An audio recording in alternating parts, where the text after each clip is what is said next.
Welcome to yes news. ముందుగా headlines. BPL కుటుంబాల విద్యార్థులకు ఉన్నత విద్యలో ఇబ్బందులు, జూనియర్ కళాశాలను డిగ్రీ కళాశాలగా అప్గ్రేడ్ చేయాలన్న ప్రభుత్వ విప్ సెంట్రల్ నియోజకవర్గ శాసనసభ్యులు బోండా ఉమామహేశ్వరరావు. 20 కోట్లతో అభివృద్ధి సాధ్యం, సభలో బోండా ఉమా ప్రస్తావన. ఏపీ శాసనసభ శాసన మండలి సభ్యులకు రెండో విడత నిర్వహించిన లెజిస్లేటివ్ స్పోర్ట్స్ మీట్ 2026 విజయవంతమైందని వెల్లడించిన శాప్ చైర్మన్ రవి నాయుడు. రాష్ట్రంలోని కూటమి ప్రభుత్వం ఉపాధ్యాయ ఉద్యోగుల సమస్యల పరిష్కారంలో తీవ్ర నిర్లక్ష్యంగా వ్యవహరిస్తోందని మండిపడ్డ ఆంధ్రప్రదేశ్ టీచర్స్ ఫెడరేషన్ పూర్వ రాష్ట్ర ప్రధాన కార్యదర్శి పాండురంగ వరప్రసాద్. వైసీపీ అధినేత జగన్ హయాంలో వ్యవసాయ రంగం తీవ్రంగా నష్టపోయిందని ఆంధ్రప్రదేశ్ ముఖ్యమంత్రి నారా చంద్రబాబు నాయుడు ఆరోపణలు చేశారు.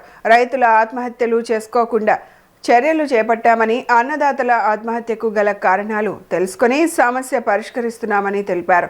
వ్యవసాయ యాంత్రీకరణకు పెద్దపీట వేస్తున్నామని చెప్పారు. వ్యవసాయ రంగం బడ్జెట్పై అసెంబ్లీలో ముఖ్యమంత్రి మాట్లాడారు. పంచసూత్రాలు, అగ్రిటెక్ ద్వారా వ్యవసాయ అభివృద్ధికి చర్యలు చేపట్టామని తెలిపారు.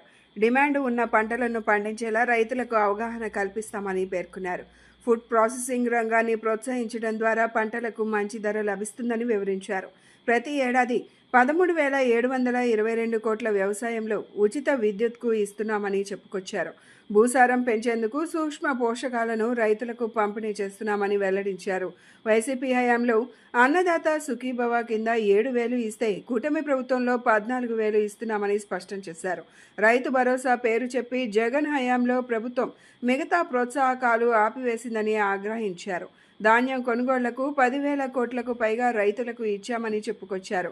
1,670 కోట్ల ధాన్యం బకాయిలు తాము చెల్లించామని పేర్కొన్నారు. దేశ వ్యవసాయం చూస్తే మన రాష్ట్రం ముఖ్యంగా వ్యవసాయం పెద్ద ఎత్తున సాగు చేసే రాష్ట్రం. ఈ సంవత్సరం దేశ వ్యవసాయ వృద్ధి రేటు 0.39.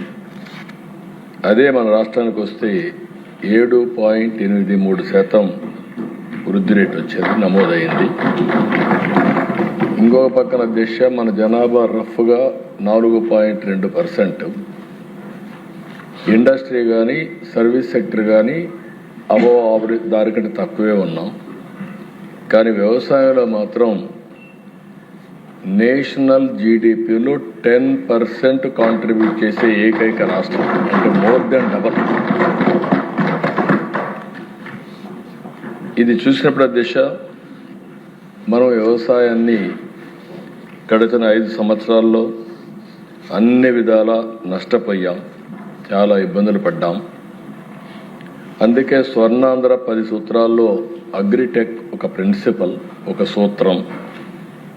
ఇంకొక పక్క రైతన్నకి ఫర్దర్గా ముందు తీసుకుపోవడం కోసం పంచసూత్రాలు పెట్టుకున్నాం. ఒకటి నీటి భద్రత. ఇప్పుడే మంత్రి గారు చెప్పారు, డిమాండ్ ఆధారిత పంటలు. ఏదో మనం పండించడం కాకుండా ఆహారపు అలవాట్లు మారినప్పుడు వాళ్ళకు అవసరం మేరకు మనం పంటలు పండించే పరిస్థితి రావాలి. టెక్నాలజీ ఆల్ వాక్స్ ఆఫ్ లైఫ్లో వచ్చింది కాబట్టి అగ్రికల్చర్ మొత్తం టెక్నాలజీ అంతా ఉపయోగించాలి. ఫుడ్ ప్రాసెసింగ్ పోకపోతే, వ్యవసాయ ఆధార పరిశ్రమలు లేకపోతే రాను రాను మనం పండించిన పంటలకి చాలా వరకు వేరియేషన్స్ వచ్చి చాలా నష్టపోయే పరిస్థితి వస్తుంది. సెంట్రల్ నియోజకవర్గ ప్రజల ఆకాంక్షను నెరవేర్చాలని ప్రభుత్వానికి విజ్ఞప్తి చేశారు ఎమ్మెల్యే బోండా ఉమా. ఈరోజు శుక్రవారం ఆంధ్రప్రదేశ్ శాసనసభ సమావేశాల్లో ప్రభుత్వ విప్ సెంట్రల్ నియోజకవర్గ శాసనసభ్యులు బోండా ఉమామహేశ్వరరావు ప్రజా సమస్యలను సభ దృష్టికి తీసుకొచ్చారు. రాష్ట్ర ఐటీ, ఎలక్ట్రానిక్స్, కమ్యూనికేషన్ల శాఖ మంత్రి నారా లోకేష్ గారు, వైద్య శాఖ మంత్రి సత్యకుమార్ యాదవ్ ఆధ్వర్యంలో విజయవాడ పాయకపురం ప్రభుత్వ జూనియర్ కళాశాలలో డొక్కా సీతమ్మ గారి పేరు మీద మధ్యాహ్న భోజన పథకం ఘనంగా ప్రారంభమైన విషయాన్ని సభలో ప్రస్తావించారు. ఆ కార్యక్రమానికి మంత్రి నారా లోకేష్ స్వయంగా హాజరై కళాశాల పరిస్థితులను పరిశీలించినట్లు తెలిపారు. సెంట్రల్ నియోజకవర్గ ప్రజల తరపున పాయకపురం ప్రభుత్వ జూనియర్ కళాశాలను డిగ్రీ కళాశాలగా అప్గ్రేడ్ చేయాలని విజ్ఞప్తి చేశారు. ఇది అవసరమని సుమారు 20 కోట్ల వ్యయంతో డిగ్రీ కళాశాలగా అభివృద్ధి చేయొచ్చని సభలో తెలిపారు.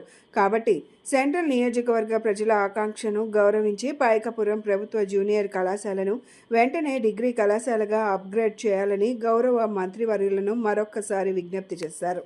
రెండో విషయం అధ్యక్ష, మన గౌరవ మంత్రివర్యులు లోకేష్ గారు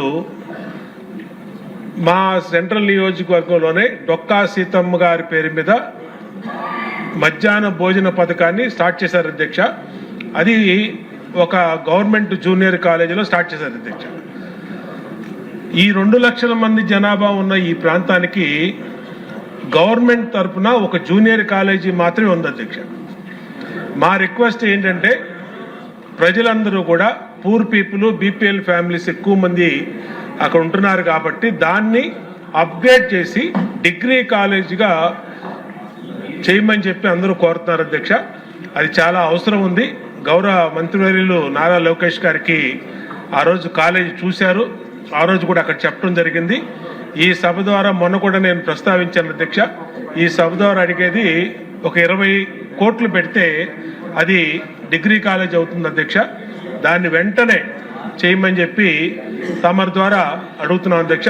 బెన్ సర్కిల్ నుండి పెనమలూరు వరకు రద్దీని దృష్టిలో ఉంచుకొని బెన్ సర్కిల్ నుండి పెనమలూరు గోశాల వరకు ఫ్లైఓవర్ను ఏర్పాటు చేసేందుకు రూపొందించిన ప్రతిపాదనలకు కేంద్ర మంత్రి గడ్కరీ సానుకూలత తెలిపారని ఎంపీ కేశినేని చిన్ని స్పష్టం చేశారు.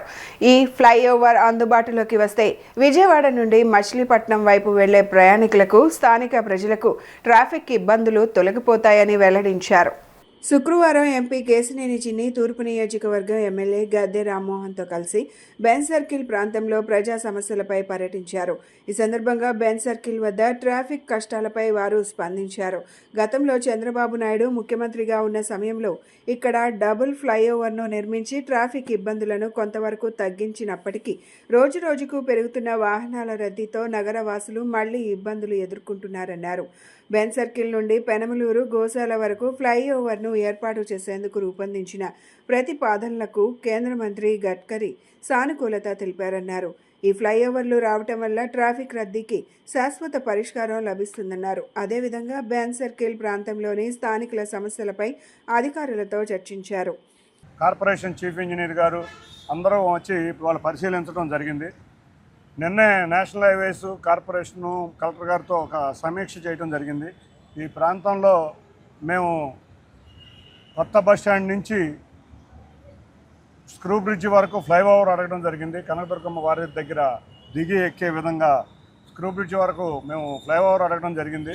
ఇన్ ప్రిన్సిపల్గా మినిట్స్ రికార్డ్ చేసి అధికారులకు కూడా పంపించాం. దాన్ని అంతకుముందు గద్దె రామ్మోహన్ రావు నేనుగా ముఖ్యమంత్రి వర్యుల వరకు వెళ్ళి దాన్ని విన్నవించుకోవడం జరిగింది. వారు కూడా ఒప్పుకోవడం జరిగింది. కాబట్టి అతి త్వరలో మంత్రి గారు, కేంద్ర మంత్రి నితిన్ గడ్కరీ గారు ఒప్పుకుంటే ఈ ఫ్లైఓవర్ కూడా వచ్చి కృష్ణలంక వాసులకి 1,50,000 మందికి ఉపయోగపడే విధంగా ఫ్లైఓవర్ ఉండబోతుంది. అన్నిటికన్నా ముఖ్యంగా విజయవాడ నగర కష్టాలన్నీ కూడా ఆ ఫ్లైఓవర్ వల్ల తీరుతాయి. ఎందుకంటే చాలా వెస్టర్న్ బైపాస్ వల్ల కొంత ట్రాఫిక్ కష్టాలు తగ్గితే రేపు రాబోయే బెన్ సర్కిల్ నుంచి గంగూరు వరకు ఫ్లైఓవర్, బెన్ సర్కిల్ నుంచి కొత్త బస్టాండ్ వరకు ఫ్లైఓవర్ వేస్తే సమస్యలన్నీ తీరిపోతాయి. అంతేకాకుండా గద్దె రామ్మోహన్ రావు పదే కృష్ణలంకలో 2 ఆర్యూబీలు కావాలని వారు విన్నవించుకుంటాం. నేషనల్ హైవే వారు దాన్ని ఒప్పుకుని రాణి గారి తోట దగ్గర ఒక ఆర్యూబీని శాంక్షన్ చేయడం జరిగింది. సబ్వే శాంక్షన్ చేయడం జరిగింది. ఆ సబ్వే వల్ల రాణి గారి తోటలో నిరంతరం ప్రమాదాలకు గురవుతుంది. ఆ ప్రాంతాన్ని కూడా నివారించడం ఇవాళే టెండర్లో ఓపెన్ చేయడం జరుగుతుంది.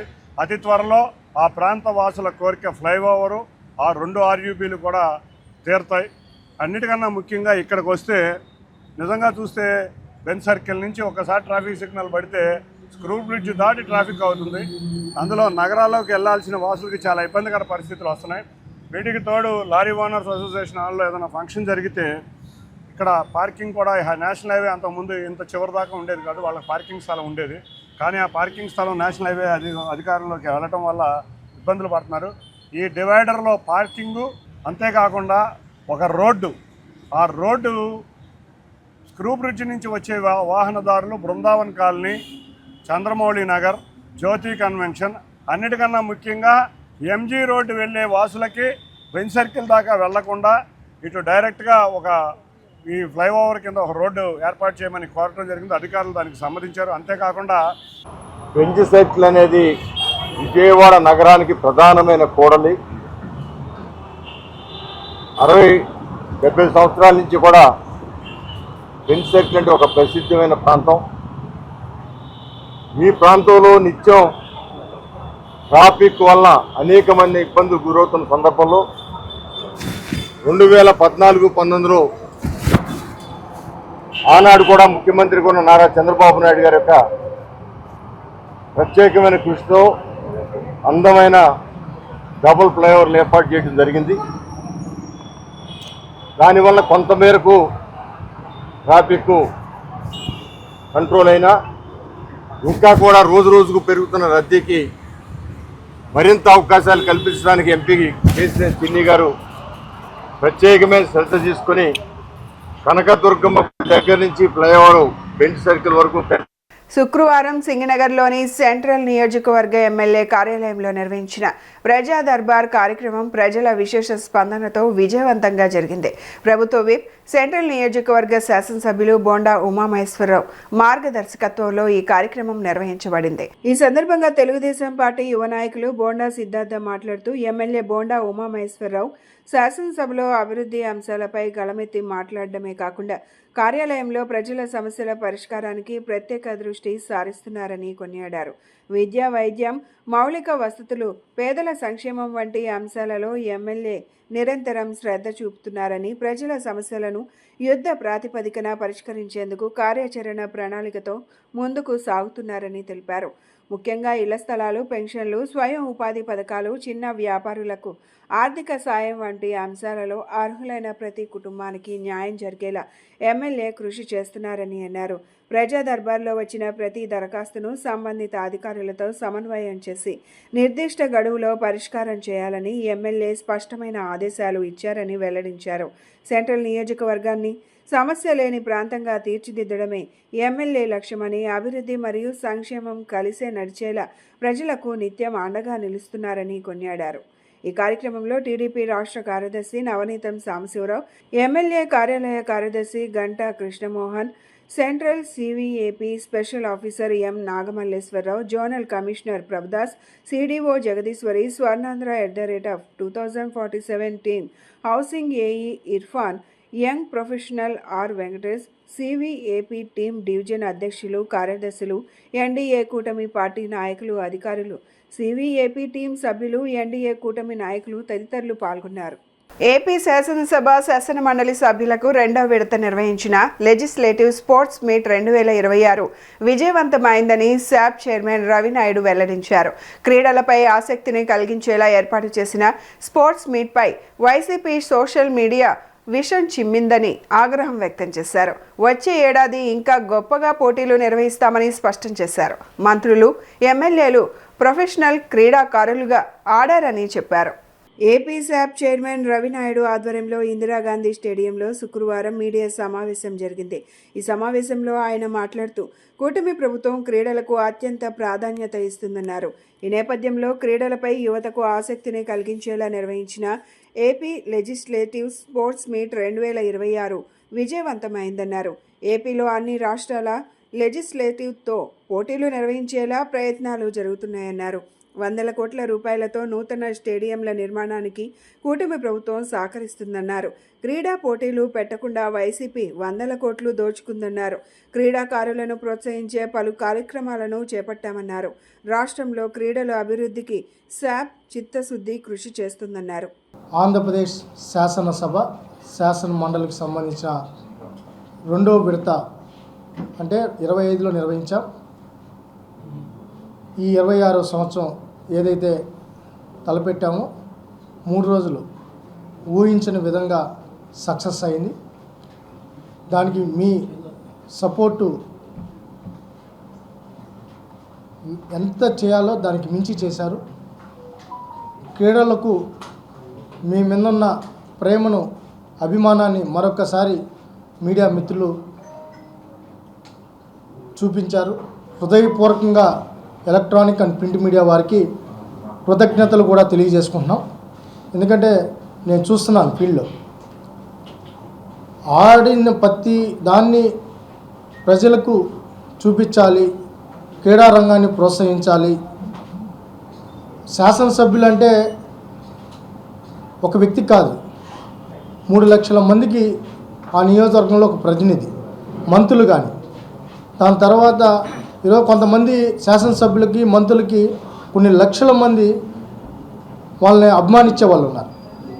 వాళ్ళందరికీ వాళ్ళు ఆడడం వల్ల ఈ రాష్ట్రాన్ని క్రీడా ఆంధ్రప్రదేశ్గా మార్చడానికి దోహదపడుతుందనేది మీరు విశ్వసించారు, మేము 2025లో విశ్వసించాం. దానిలో భాగంగానే గౌరవ స్పీకర్ అయ్యన్న పాత్రుడు గారు మమ్మల్ని పిలిచిన తర్వాత మనం శాసనసభ శాసన మండలి క్రీడా పోటీలు పెట్టాలి. ఎప్పుడో నందమూరి తారక రామారావు గారు ఆ రోజు ప్రారంభించారు, మళ్ళీ కనుమరుగవుతున్నాయి. ఒక మంచి వాతావరణంలో ఈ పోటీలు పెట్టాలన్నప్పుడు గత సంవత్సరం మాకు 5 రోజులు ఉన్న స్పోర్ట్స్ అథారిటీ ఏ ఇబ్బంది లేకుండా చేశాం. అప్పుడు కూడా మీ సహకారమే. ఈ సంవత్సరం దానికి మించి చేశాం. రాష్ట్రంలోని కూటమి ప్రభుత్వం ఉపాధ్యాయ ఉద్యోగుల సమస్యల పరిష్కారంలో తీవ్ర నిర్లక్ష్యంగా వ్యవహరిస్తోందని ఆంధ్రప్రదేశ్ టీచర్స్ ఫెడరేషన్ పూర్వ రాష్ట్ర ప్రధాన కార్యదర్శి పాండురంగ వరప్రసాద్ మండిపడ్డారు. గత ప్రభుత్వం ఉపాధ్యాయులను విస్మరించిందని, అదేవిధంగా కూటమి ప్రభుత్వం 2023 నుండి పెండింగ్లో ఉన్న పీఆర్సీ బకాయిలపై నోరు మెదపడం లేదని ఆవేదన వ్యక్తం చేశారు.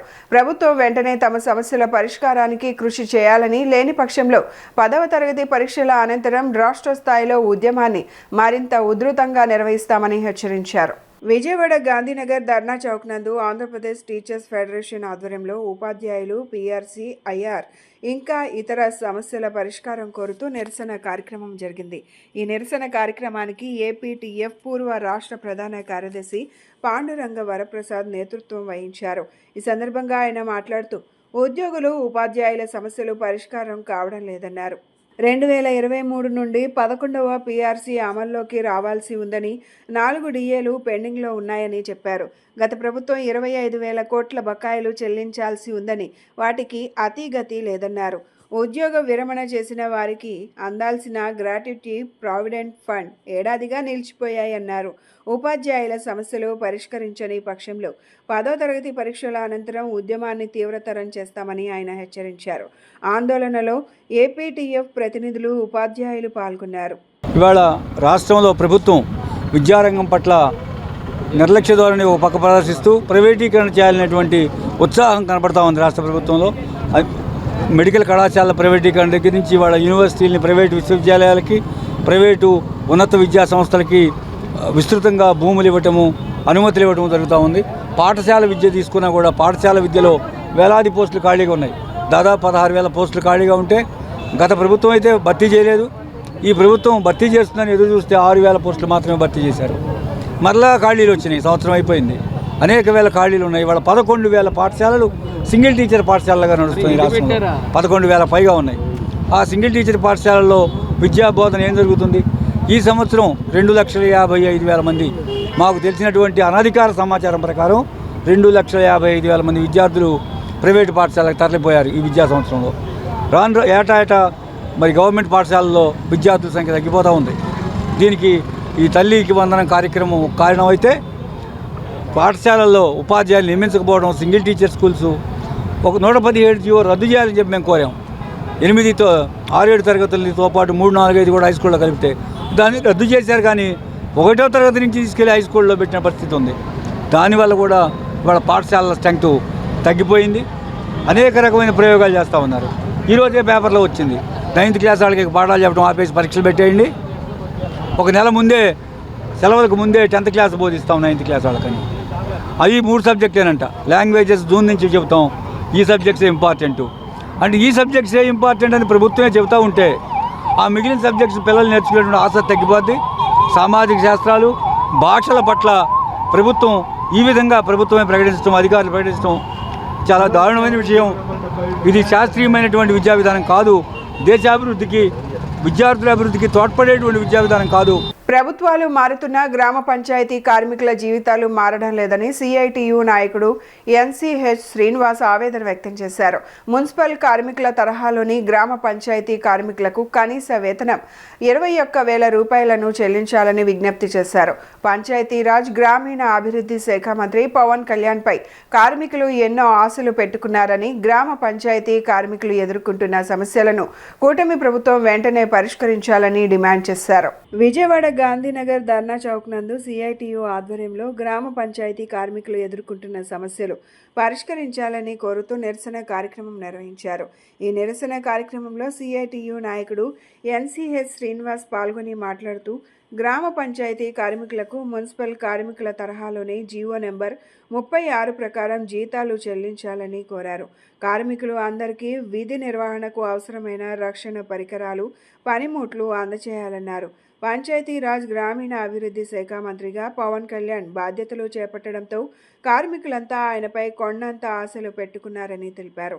ఇప్పటికైనా ప్రభుత్వం స్పందించి పంచాయతీ కార్మికుల సమస్యలు పరిష్కరించని పక్షంలో సిఐటియు పక్షాన ఆందోళన తీవ్రతరం చేస్తామని శ్రీనివాస్ హెచ్చరించారు. పంచాయతీ కార్మికులు దుర్భరమైన పరిస్థితుల్లో ఈరోజు పనిచేస్తూ ఉన్నారు. గ్రామ పంచాయతీ అభివృద్ధిలో కీలకమైన పాత్ర పోషిస్తూ ఉన్నారు. ఓ పక్కన పారిశుద్ధ్య పనులు, మరో పక్కన మంచినీళ్ళు అందించడం, అలాగే వీధి లైట్లు, మలేరియా నివారణకు సంబంధించినటువంటి అనేక పనులు నిర్వహిస్తూ ఉన్నారు. కానీ వీరి వేతనాలు గోరితకు బెత్తల్లాగా ఉన్నాయి. ఈరోజు 4,000 నుంచి 14,000 రూపాయలు మాత్రం వీళ్ళు వేతనాలు చెల్లిస్తున్నటువంటి పరిస్థితి ఉంది. ఈరోజు కనీస వేతనం 21,000 ఇవ్వాలని సిఐటిగా డిమాండ్ చేస్తూ ఉన్నాం. మున్సిపల్ కార్మికుల్లాగా గ్రామాల్లో పంచాయతీ కార్మికులు పనిచేస్తూ ఉన్నారు కాబట్టి సమాన పనికి సమాన వేతనం ఇవ్వాలి. మున్సిపల్ కార్మికులకు ఇస్తున్నట్లుగా పంచాయతీ కార్మికులకు కూడా కనీస వేతనం ఇవ్వాలని అడుగుతున్నాం. అంతేకాకుండా ఈరోజు పిఎఫ్, ఈఎస్ఐ చట్టబద్ధ సౌకర్యాలు అమలు చేయమని చెప్పేసి జీవోలు ఉన్నాయి. 2011లో జీవోలు అప్పటి పంచాయతీరాజ్ శాఖ మంత్రి బొత్స సత్యనారాయణ గారు సమ్మె చేసిన నేపథ్యంలో ఆయన సర్కులర్లు జారీ చేయించారు. ఈ రోజుకి కూడా ప్రభుత్వాలు మారుతూ ఉన్నాయి కానీ కార్మికులకు సంబంధించి పిఎఫ్ కానీ, ఈఎస్ఐ కానీ చట్టబద్ధమైన సౌకర్యాలు అమలు కానటువంటి పరిస్థితి ఉంది. గత 9 సంవత్సరాలుగా ₹1 కూడా పంచాయతీ కార్మికులకి పెరగనటువంటి పరిస్థితి ఉంది. ఏ రకంగా బతకాలో అర్థం కాని పరిస్థితి. అంతేకాకుండా ఈరోజు గ్రీన్ అంబాసిడర్లకి నెలల తరబడి వేతనాలు పెండింగ్ ఉన్నటువంటి పరిస్థితి ఉంది. వేతనాలు చెల్లించమని అడుగుతా ఉన్నాం. ఈరోజు మన ఉప ముఖ్యమంత్రి గారు, అలాగే పంచాయతీరాజ్ గ్రామీణాభివృద్ధి శాఖ పవన్ కళ్యాణ్ గారు ఈరోజు పంచాయతీ కార్మికుల యొక్క జీవన ప్రమాణాలు లేకపోతే జీవన పరిస్థితులు మారుస్తారని అనుకున్నాం. విద్యారంగ సమస్యలను పరిష్కరించడంలో రాష్ట్ర ప్రభుత్వం పూర్తిగా విఫలమైందని పీడీఎస్యు రాష్ట్ర ప్రధాన కార్యదర్శి భాస్కర్ విమర్శలు గుప్పించారు. ప్రస్తుత విద్యాశాఖ మంత్రి నారా లోకేష్ అధికారంలోకి రాకముందు పాదయాత్ర సమయంలో అనేక హామీలను ఇచ్చారని, అధికారంలోకి వచ్చిన తరువాత ఇచ్చిన హామీలను నెరవేర్చడంలో విఫలమయ్యారన్నారు. విద్యారంగ సమస్యలను పరిష్కరించలేని విద్యాశాఖ మంత్రి తక్షణమే తన పదవికి రాజీనామా చేయాలని డిమాండ్ చేశారు. విజయవాడ గాంధీనగర్ ధర్నా చౌక్ నందు యూనివర్సిటీల పట్ల రాష్ట్ర ప్రభుత్వం అనుసరిస్తున్న వైఖరిని నిరసిస్తూ పీడీఎస్యు ఆధ్వర్యంలో ధర్నా నిర్వహించారు. ఈ నిరసన కార్యక్రమంలో పాల్గొని పీడీఎస్యు రాష్ట్ర కార్యదర్శి భాస్కర్ మాట్లాడారు. విద్యారంగాన్ని దెబ్బతీస్తున్న జీవో నెంబర్ 77ను రద్దు చేయాలని డిమాండ్ చేశారు. పెండింగ్లో ఉన్న 6,200 కోట్ల రూపాయల ఫీజు రియంబర్స్మెంట్ బకాయిలు విడుదల చేయాలని ఆయన కోరారు. ఎన్నికల ముందు పాదయాత్ర సమయంలో నారా లోకేష్ విద్యార్థి లోకానికి ఇచ్చిన హామీలు అమలు చేయడంలో విద్యాశాఖ మంత్రిగా విఫలమయ్యారని ధ్వజమెత్తారు. ఇచ్చిన హామీ ప్రకారం నిరుద్యోగ భృతి చెల్లించాలని కోరారు. విద్యారంగ సమస్యల పరిష్కారం కోరుతూ ఆందోళన మరింత తీవ్రతరం చేస్తామని భాస్కర్ హెచ్చరించారు. ఈరోజు రాష్ట్ర వ్యాప్తంగా పెండింగ్లో ఉన్నటువంటి ఫీజు రియంబర్స్మెంట్ బకాయిలు విడుదల చేయాలని, విద్యార్థులకు శాపంగా మారినటువంటి జీవో నెంబర్ 77ను రద్దు చేయాలని రాష్ట్ర వ్యాప్తంగా ప్రభుత్వ విశ్వవిద్యాలయాల్లో ఏదైతే 4,200 ప్రొఫెసర్ పోస్టులు భర్తీ చేయాలని డిమాండ్ చేస్తూ ఈరోజు ధర్నా చౌక్లో పీడీఎస్ రాష్ట్ర కమిటీ ఆధ్వర్యంలో ధర్నా చేయడం జరుగుతూ ఉంది. రాష్ట్రంలో ఉన్నటువంటి అసెంబ్లీ సమావేశాల్లో ఈరోజు విద్యాశాఖ మంత్రి గారు నారా లోకేష్ గారు ఈరోజు విద్యారంగంలో మాట్లాడలేనటువంటి పరిస్థితి. రాష్ట్ర బడ్జెట్లో 30% విద్యారంగానికి కేటాయించమంటే కేవలం 10.3% మాత్రం విద్యారంగానికి కేటాయించారు. ఈరోజు ఉన్నత విద్యకు పీఠం వేస్తామని చెప్పినటువంటి నారా లోకేష్ గారు ఈరోజు ఉన్నత విద్యకి కేవలం 0.77% మాత్రం నిధులు కేటాయించడం జరుగుతూ ఉంది. అసెంబ్లీ సమావేశాలకు ముందు కేవలం 1200 కోట్లు ఫీజు రింబర్స్మెంట్ బకాయిలు విడుదల చేస్తూ ఈరోజు అసెంబ్లీ సమావేశాల్లో రాష్ట్ర వ్యాప్తంగా పెండింగ్లో ఉన్నటువంటి 6400 ఫీజు రింబర్స్మెంట్ బకాయిల గురించి అసెంబ్లీలో ఊసేలేనటువంటి పరిస్థితి ఈ రాష్ట్రంలో కనపడతా ఉంది. ఏపీలో జరగబోయే స్థానిక సంస్థల ఎన్నికల్లో కొత్తగూడెం కార్పొరేషన్ ఎన్నికలను స్ఫూర్తిగా తీసుకొని ఎర్ర జెండా జయకేతనం ఎగరవేయాలని సిపిఐ రాష్ట్ర కార్యదర్శి గుజ్జల ఈశ్వరయ్య పిలుపునిచ్చారు. కమ్యూనిస్ట్ పార్టీ అనేది ఒక సామాజిక వర్గానికి మాత్రమే చెందింది కాదని అన్ని వర్గాల వారికి అవకాశం కల్పించే దిశగా ఏర్పడిన పార్టీ అని తెలిపారు. కమ్యూనిస్ట్ పార్టీ ప్రజల పక్షాన నిరంతరం పోరాడుతూ ప్రజల గుండెల్లో చెరగని ముద్ర వేసిందని, ఎర్ర జెండాకు గల ఆదరాభిమానాలను కోట్ల రూపాయలు ఇచ్చిన మార్చలేరని ఉద్ఘాటించారు. విజయవాడ నగరంలోని దాసర్ భవన్ నందు తెలంగాణలోని కొత్తగూడెం కార్పొరేషన్ మొట్టమొదటి మేయర్గా ఎన్నికైన మూడ్ గణేష్ అభినందన సభ విజయవాడ నగర సమితి ఆధ్వర్యంలో ఘనంగా నిర్వహించారు. ఈ సందర్భంగా సిపిఐ రాష్ట్ర కార్యదర్శి ఈశ్వరయ్య మాట్లాడుతూ ఆటో కార్మికుడిగా జీవన ప్రయాణం సాగిస్తూ కమ్యూనిస్ట్ పార్టీ కార్యకర్తగా గణేష్ మేయర్ స్థాయికి ఎదగడం అభినందనీయమన్నారు. కొత్తగూడెం కార్పొరేషన్ కైవసానికి సాబీర్ పాసా కృషి కష్టం ఎంత ఉందన్నారు. ప్రత్యర్థి పార్టీలు కోట్లాది రూపాయలు ఖర్చు పెట్టిన మంత్రులు, ఎమ్మెల్యేలు, ఎంపీలు పెద్ద ఎత్తున ప్రచారం చేసిన కమ్యూనిస్ట్ పార్టీ ఎదుట మట్టి కరిచాయని పేర్కొన్నారు. ముందుగా నగర కార్యదర్శి జి కోటేశ్వరరావు అధ్యక్షతన జరిగిన సభలో మూడ్ గణేష్, పార్టీ భద్రాద్రి కొత్తగూడెం జిల్లా కార్యదర్శి సాబీర్ పాషాను ఈశ్వరయ్య, రాష్ట్ర control commission chairman jelly Wilson, రాష్ట్ర కార్యదర్శి వర్గ సభ్యులు దోనేపూడి శంకర్ తదితరులు శాలువాతో సత్కరించి కొత్తగూడెం కార్పొరేషన్ మెమంటో అందించి అభినందించారు. నిజంగా నిరసించాల్సిన దినము. సాక్షాత్తు ప్రధానమంత్రి నరేంద్ర మోడీ గారు ఇజ్రాయెల్ దేశ పర్యటన గావించి ఆ దేశ పార్లమెంట్లో మాట్లాడడం అనేది సాధారణ పరిస్థితుల్లో అయితే ఎవరికి అభ్యంతరం ఉండదు. కానీ ఒకవైపు ప్రపంచం విస్తుపోయే పద్ధతుల్లో మారణ హోమాన్ని సృష్టిస్తున్నటువంటి ఇజ్రాయెల్ పార్లమెంట్లో మన ప్రధానమంత్రి మాట్లాడడం సిగ్గుచేటు. ఎందుకంటే గాజా ప్రాంతంలో, వెస్ట్ బ్యాంక్లో పెద్ద ఎత్తున సాధారణ పౌరులను, అమాయకులను, పిల్లలను కూడా వారు చంపుతూ ఉన్నారు. అనేక చోట్ల ఆసుపత్రులపైన కూడా దాడి చేశారు. వేల సంఖ్యలో ప్రజలు చనిపోతూ ఉన్నారు. దానికి ఈనాటికి కూడా వారికి ఆ సమస్య పరిష్కారం కాకముందుగానే మన ప్రధానమంత్రి గారు ఆ దేశంలో పర్యటించడమే కాకుండా ఆ దేశ పార్లమెంట్లో మాట్లాడడం, పైగా త్వరలోనే ఇజ్రాయెల్కి భారతదేశానికి ఒక వాణిజ్య ఒప్పందం కూడా కుదరబోతూ ఉందని ప్రకటించడాన్ని సిపిఐ తరఫున తీవ్రంగా తప్పుపడతా ఉన్నాం, ఖండిస్తూ ఉన్నాం.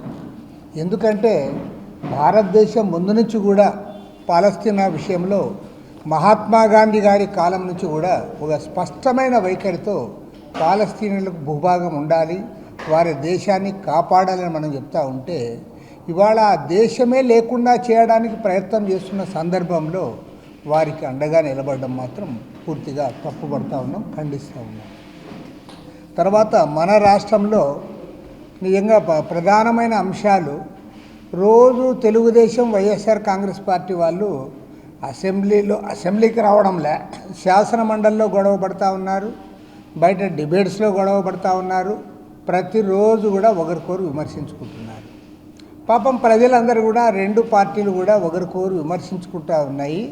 కాబట్టి వారు మంచిగా ఇది చేస్తారని అనుకుంటా ఉన్నారు. కానీ దురదృష్టం ఏమంటే గతంలో జగన్మోహన్ రెడ్డి ముఖ్యమంత్రిగా ఉన్నప్పుడు, ఇవాళ చంద్రబాబు నాయుడు గారు ముఖ్యమంత్రిగా ఉన్నప్పుడు ఇద్దరు కూడా అదానీ సేవలో తరిస్తూ ఉన్నారు. ఈరోజు రాష్ట్రంలో చాలా హాట్ టాపిక్గా జరుగుతున్నటువంటి ప్రధానమైన అంశాల్లో 2018 గ్రూప్ 1కు సంబంధించినటువంటిది, గ్రూప్ 1 అపాయింట్మెంట్ సంబంధించి ఇందులో చాలా పెద్ద ఎత్తున అక్రమాలు జరిగాయి. కోట్ల రూపాయలు డబ్బులు చేతులు మారాయని చెప్పి గతంలో ప్రతిపక్ష నాయకులుగా ఉన్నటువంటి చంద్రబాబు నాయుడు గారు దాదాపు 1.5 గంట పాటు ఎల్ఈడి స్క్రీన్ పైన ఎలా జరిగాయి, ఎక్కడ ఎగ్జామ్ జరిగాయి, హాయ్లాండ్లో జరిగాయా లేకపోతే విజయవాడలో మరొక ప్రాంతంలో జరిగాయని చెప్పేసి చాలా గట్టిగా వివరించి మేము అధికారంలోకి రాగానే వారందరిపైన మేము చర్యలు తీసుకుంటామని చెప్పారు. కానీ అలా చెప్పినటువంటి ప్రభుత్వం వారిపైన ఇమ్మీడియట్గా చర్యలు తీసుకోకపోగా ఈ 21 నెలల కాలంలో ప్రభుత్వమే తిరిగి వారిని రక్షించేటందుకు కౌంటర్ కేసు చేసినటువంటిది. అదే ఏజీ దుమ్మాలపాటి గారి నేతృత్వంలో వేసినటువంటిది కళ్ళ ముందు కనిపిస్తూ ఉంది. క్లియర్ కట్గా ఆనాడు అచ్చెన్నాయుడు గారు గవర్నర్ దగ్గరికి తీసుకెళ్ళాడు. ఈ విషయం పైన అన్యాయం జరిగిందని మీరు గట్టిగా చెప్పారు, అసెంబ్లీలో చెప్పారు. తర్వాత ఎల్ఈడి స్క్రీన్లు వేశారు, పెద్ద ఎత్తున దీనిపైన చెప్పారు. ఈరోజు ఇదే ప్రభుత్వము అసలు సంబంధం లేనటువంటి ప్రభుత్వ ప్రధాన కార్యదర్శి ఎవరైతే సిఎస్గా ఉన్నారో ఆయన ఈరోజు కోర్టు కేసులకు అటెండ్ అవుతూ ఉన్నారు. దేశంలో 52% పైగా జనాభా కలిగి ఉన్నటువంటి ఓబీసీల డిమాండ్లను పరిష్కారం చేయడంలో కేంద్రంలోని నరేంద్ర మోదీ ప్రభుత్వం వివక్ష పూరితంగా వ్యవహరిస్తోందని అఖిల భారత ఓబీసీ సంక్షేమ సంఘం అధ్యక్షుడు అంగిరేకుల వరప్రసాద్ యాదవ్ విమర్శించారు. దేశవ్యాప్తంగా ఓబీసీ వర్గాలకు చెందిన బీజేపీ పార్లమెంట్, రాజ్యసభ సభ్యులు చట్టసభల్లో ఓబీసీలకు రిజర్వేషన్లు కల్పించాలని, ఓబీసీలకు ప్రత్యేక మంత్రిత్వ శాఖ కేటాయించాలని అనేక సందర్భాల్లో డిమాండ్ చేయడం జరిగిందన్నారు. పార్లమెంటరీ కమిటీ కూడా కోరడం జరిగిందన్నారు. మండల కమిషన్ కూడా స్పష్టం తెలియజేసిన కేంద్ర ప్రభుత్వం పట్టించుకోవడం లేదన్నారు. అఖిల భారత ఓబీసీ సంక్షేమ సంఘం అధ్యక్షుడు అంగిరేకుల వరప్రసాద్ యాదవ్ నగరంలోని తన కార్యాలయంలో విలేకరుల సమావేశం నిర్వహించారు. సమావేశంలో ఆయన మాట్లాడుతూ 5 దశాబ్దాలు దేశాన్ని పాలించిన కాంగ్రెస్ పార్టీ ఓబీసీలను సామాజికంగా, రాజకీయంగా అణిచివేసిందని, అదే కోవలో భారతీయ జనతా పార్టీ ప్రభుత్వం కూడా వ్యవహరిస్తోందని అన్నారు. సమగ్ర జనగణనలో ఓబీసీల కులగణన చేస్తామని కేంద్ర మంత్రి మండలి తీసుకున్న నిర్ణయాన్ని ఎందుకు అమలు చేయడం లేదన్నారు. ఓబీసీలకు చాలా తక్కువ బడ్జెట్ కేటాయించారన్నారు. సమగ్ర జనగణనలో ఓబీసీ కులగణన జరగడం లేదని, దీనిపై రాహుల్ గాంధీ పార్లమెంట్లో ఎందుకు మాట్లాడడం లేదని ప్రశ్నించారు. పార్లమెంట్ సమావేశాల్లో మార్చి 15వ తేదీలోపు రాహుల్ గాంధీ మాట్లాడకపోతే ఏఐసీసీ కార్యాలయాన్ని ముట్టడిస్తామని, దేశవ్యాప్తంగా కాంగ్రెస్ నేతల ఇళ్ల ముందు ధర్నాలు చేస్తామని, మార్చి 16వ తేదీన పార్లమెంట్ను ముట్టడిస్తామని తెలిపారు.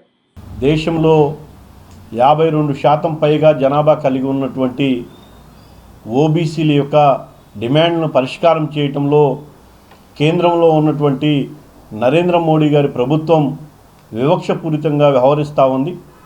ఇప్పటికే దేశవ్యాప్తంగా సాక్షాత్తు ఓబీసీ వర్గాలకు చెందినటువంటి భారతీయ జనతా పార్టీకి చెందినటువంటి పార్లమెంట్ సభ్యులు, రాజ్యసభ సభ్యులు కూడా చట్టసభల్లో ఓబీసీలకు రిజర్వేషన్ కల్పించాలని, అదేవిధంగా ఓబీసీలకు ఒక ప్రత్యేకమైన మంత్రిత్వ శాఖ ఏర్పాటు చేయాలని అనేక సందర్భాల్లో డిమాండ్ చేయటం జరిగింది. ఓబీసీలకు సంబంధించినటువంటి పార్లమెంటరీ కమిటీ కూడా ఓబీసీలకు ఒక ప్రత్యేకమైన మంత్రిత్వ శాఖ ఏర్పాటు చేయాలని, చట్టసభలో రిజర్వేషన్ కల్పించాలని కోరటం జరిగింది.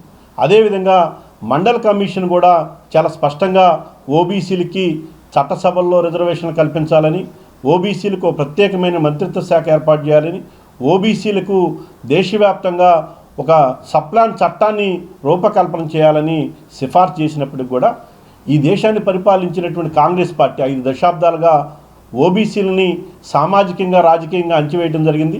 అదే కోవలో భారతీయ జనతా పార్టీ ప్రభుత్వం కూడా ప్రధానమంత్రి నరేంద్ర మోడీ గారు సానుకూలంగా ఉన్నప్పటికీ కూడా ఓబీసీ డిమాండ్లను పరిష్కారం చేయడం పట్ల కొంతమంది వ్యక్తులు, కొన్ని శక్తులు ఈరోజు ఓబీసీల డిమాండ్ల పరిష్కారం కాకుండా కాళ్ళు అడ్డం పెడతా ఉన్నారు, మోకాళ్ళు అడ్డుతా ఉన్నారు. బులెటిన్ ముగించే ముందు హెడ్లైన్స్ మరొకసారి. బీపీఎల్ కుటుంబాల విద్యార్థులకు ఉన్నత విద్యలో ఇబ్బందులు, జూనియర్ కళాశాలను డిగ్రీ కళాశాలగా అప్గ్రేడ్ చేయాలన్న ప్రభుత్వ విప్ సెంట్రల్ నియోజకవర్గ శాసనసభ్యులు బోండా ఉమామహేశ్వరరావు. 20 కోట్లతో అభివృద్ధి సాధ్యం, సభలో బోండా ఉమా ప్రస్తావన.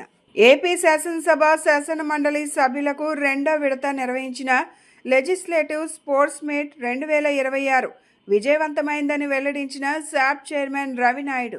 రాష్ట్రంలోని కూటమి ప్రభుత్వం ఉపాధ్యాయ ఉద్యోగుల సమస్యల పరిష్కారంలో తీవ్ర నిర్లక్ష్యంగా వ్యవహరిస్తోందని మండిపడ్డ ఆంధ్రప్రదేశ్ టీచర్స్ ఫెడరేషన్ పూర్వ రాష్ట్ర ప్రధాన కార్యదర్శి పాండురంగ వరప్రసాద్.